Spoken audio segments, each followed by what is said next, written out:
हमारे चैनल राहुल रंगीला इंटरटेनमेंट को सब्सक्राइब करें, साथ ही बेल आइकन को दबाना मत।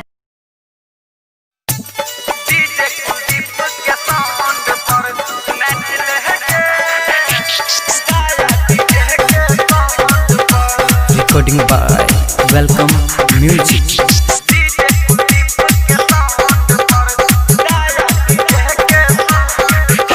घर तो हमर छे मधुबनी जिला और के गाँव में गेला गछ मेला बनल पट्टी हैंड पर है गे लाल पट्टी हैंड पर नचल गे।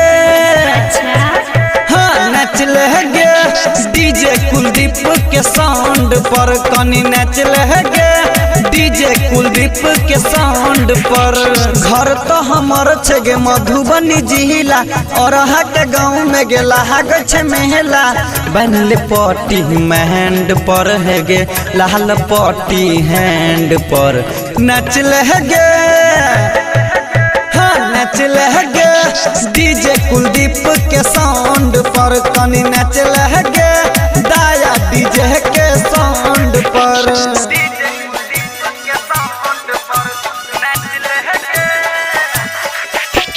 डीजे सुमित सतीश रईमा।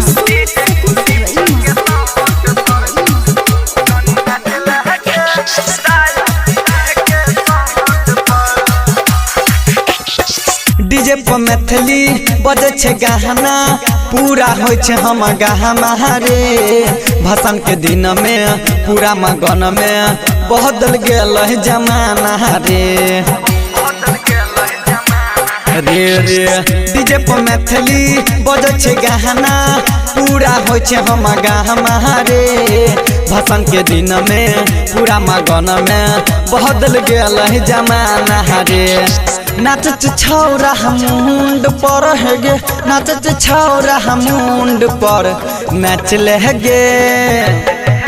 हाँ नचल गे डीजे कुलदीप के साउंड पर कनी नचल गे दाया डीजे के साउंड पर।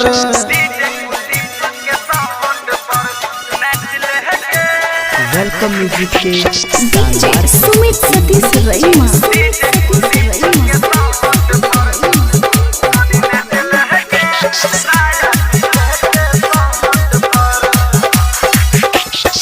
चलते टरोहली उड़ते रे झोली बीच में कोई जदी बोलत ही रे सीधा बोला के साइड में जाके सीना में ठोक देते गोली रे चलते टरोहली उड़ते रे झोली बीच में कोई जदी बोलत ही रे सीधा बोला के साइड में जाके सीना में ठोक देते गोली रे। आवाज दही न बैंड पर रे वॉल्यूम दही न बैंड पर नचल गे। हाँ नचल गे डीजे कुलदीप के साउंड पर कनी नचल गे दाया डीजे के साउंड पर।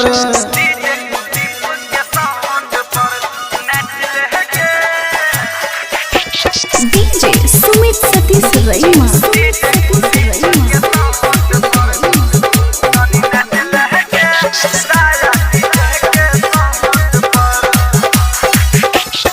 सजनी म्यूजिक चैनल पर भैया अब छे गाना रोजाना रे राइटर नरेश लिखे छे गीत छौरा भेल दीवाना रे सजनी म्यूजिक चैनल पर भैया अब छे गाना रोजाना रे राइटर नरेश लिखे छे गाना छौरा भेल दीवाना रे। गायक बिक्की राजा टॉन्च पर है गे गायक बिक्की राजा टॉन्च पर नचल गे। हाँ नचल गे डीजे कुलदीप के साउंड पर कनी नचल गे दाया डीजे के साउंड पर।